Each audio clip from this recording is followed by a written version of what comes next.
Hey guys, Scott once again back with you. Today we're going to be doing, again, a little bit of a combo on what is oatmeal stout, as well as a beer dissection. Once again, I have a beer from Placid Brewing Company called Dr. Fogg's Oatmeal Stout.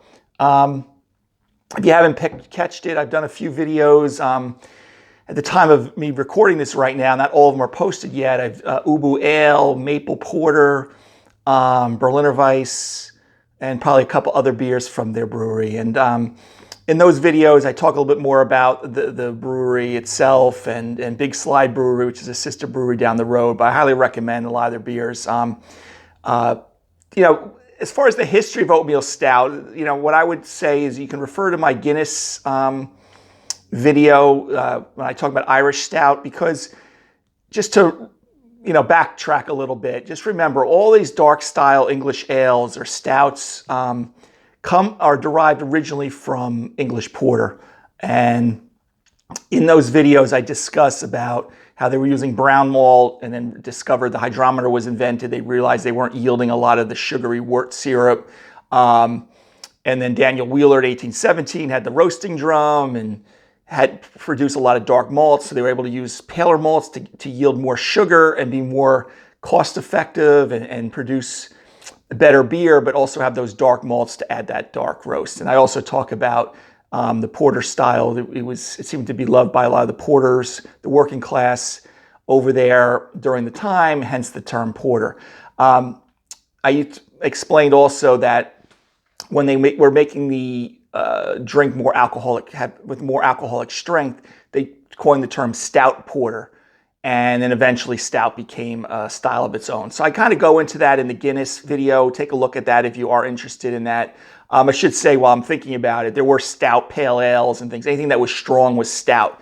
So it's kind of the shorter version of how we got to stout, roughly 200-300 years ago.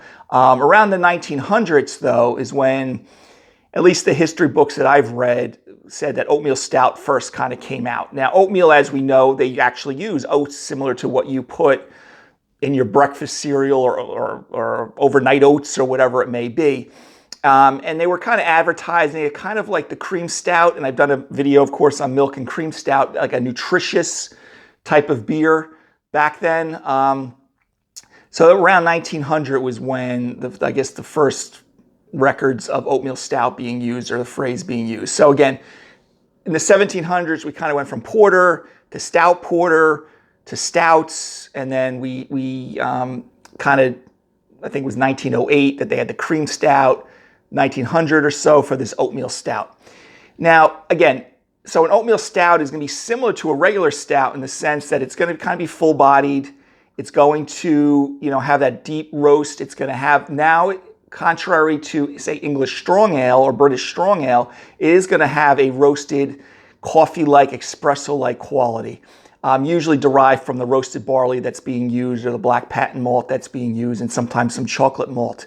I don't know the whole grist on my, Lake Placid oatmeal stout. It's called Dr. Fogg's oatmeal stout. You may have, if you've been up there, you may have, seen it. Or have had it before.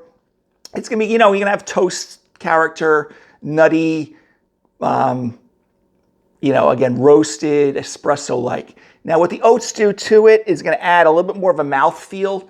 There's some glucans in there and proteins and stuff that are going to add to the mouthfeel of the beer. So most of your oatmeal stouts that you see, and there's a lot of producers that make them, it's going to add a nutty, grainy, increased mouthfeel, type of beer to it. So that's why they kind of add the oats to it. And there's a lot out there. I'm trying to think of, I think Samuel Smith's makes an oatmeal stout, which is a common one.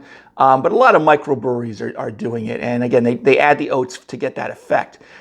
The style is usually about 4.2 to 5.9% alcohol, and the bitterness is about 25 to 40, trying to balance out that small, the malt, sugary malt profile of it.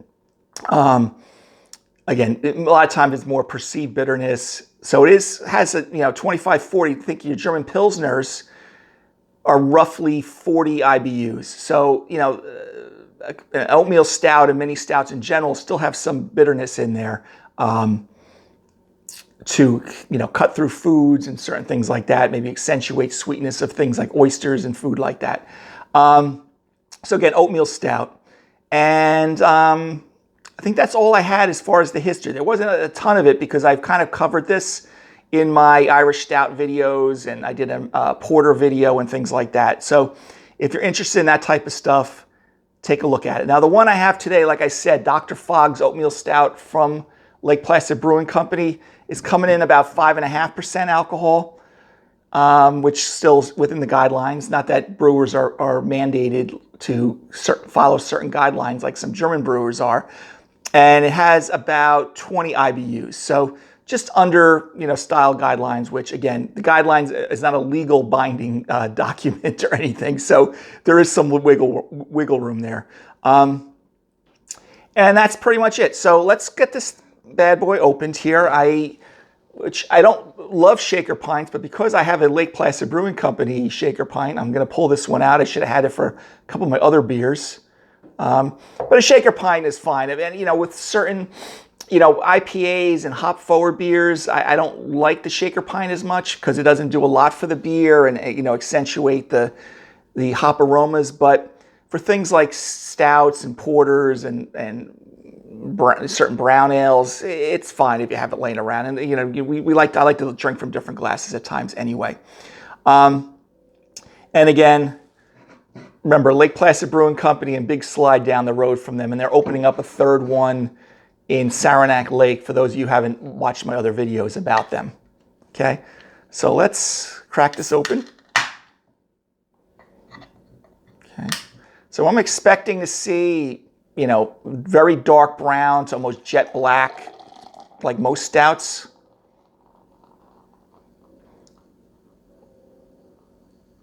As I pour this. I'm not going to fill it all the way up here. And again, similar to other videos I've done, even though this is not nitrogenated, it can be nitrogenated in the bar, but I kind of get even a nice cascading effect with the carbon dioxide only.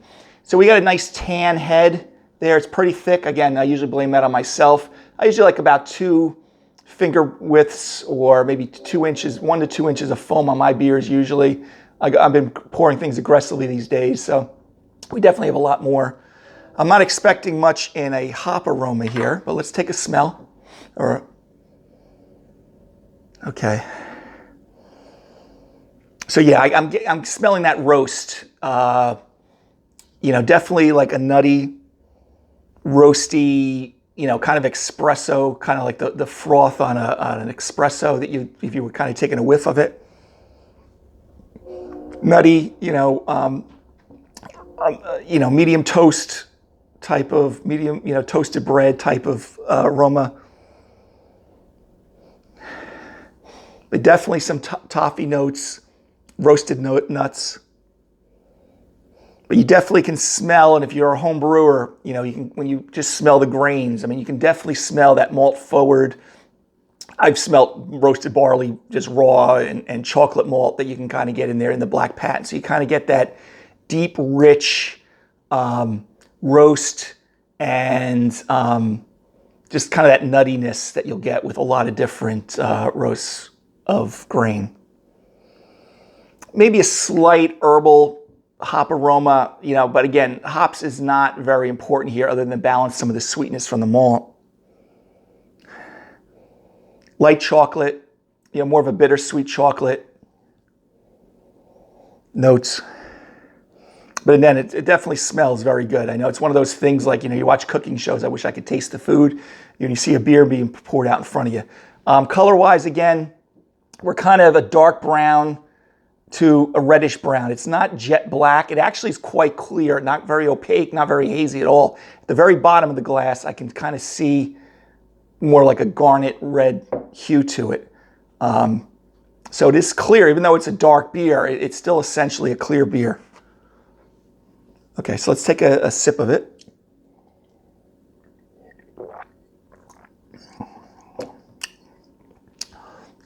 Okay.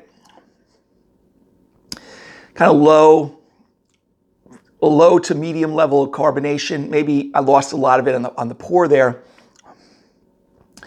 Definitely chocolate up front with that roast, that black patent malt. Again, if you're not a home brewer, you may not know what I'm talking about, but you get that kind of light espresso coffee kind of roasty flavor that you get if you're eating like a coffee bean.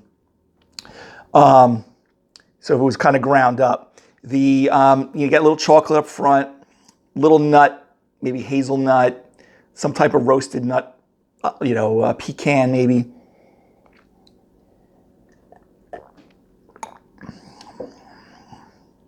Light toffee, not really any caramel to speak of other than very light, and not like your wee heavies or your Scotch ales that you get a little more of a caramel candy type of taste. Again, nice balance. It's not very cloying. It has some sweetness, some residual sweetness to it. The nuttiness I'm maybe getting from the oats. It definitely has a little bit medium to full mouth feel. Remember in the Irish Stout, it gives you that strong mouth feel, but it's a very light beer. This kind of resembles that in a sense. It's not a real, you kind of get the heavy mouth feel on the front end. Then after you swallow, you can tell it's not really that dense and thick, which is good. Sometimes they're just too,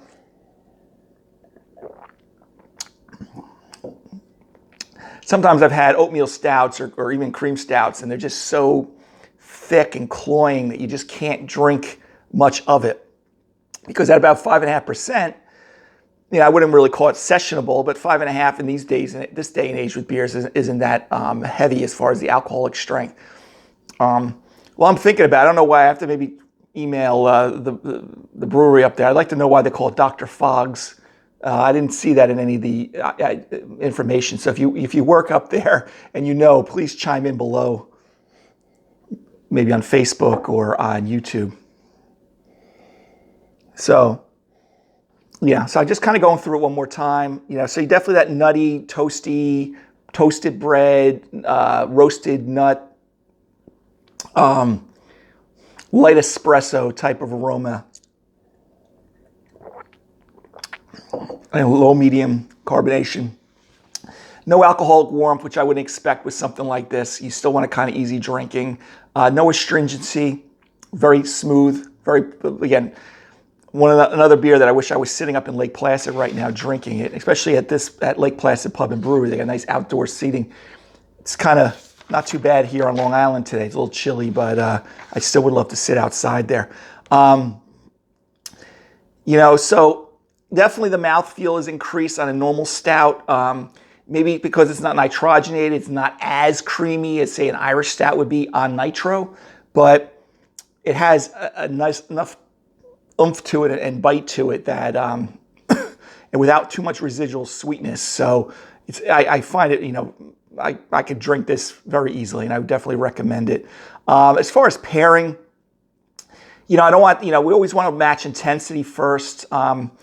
Even though Irish Stouts may be a better mix for oysters because the salinity of the oyster kind of brings out the sweetness of the oyster versus the beer, this would probably do good with shellfish. I wouldn't probably do it with certain white fishes. It may overpower flounders and things like that. But, your typical Irish, Scottish fare again. I'm sure your bangers and mash, your shepherd's pie, your fish and chips has enough malt and flavor to it that kind of match the intensity there.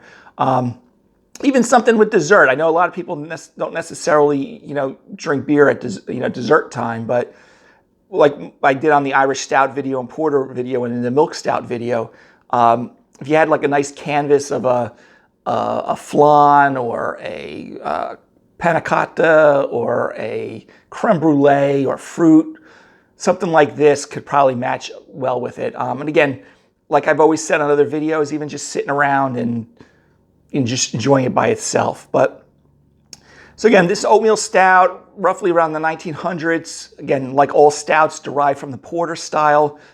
Check out my other videos on the beer dissection if you want to get a little bit more history on the porter history, and then translate into the stout history to do that. And then of course the oats, they're nutritious way of adding adjuncts. We call them adjuncts when you add oats and corn, things like that into the beer. But this is a very nice one. Another, winner from Lake Placid Brewery.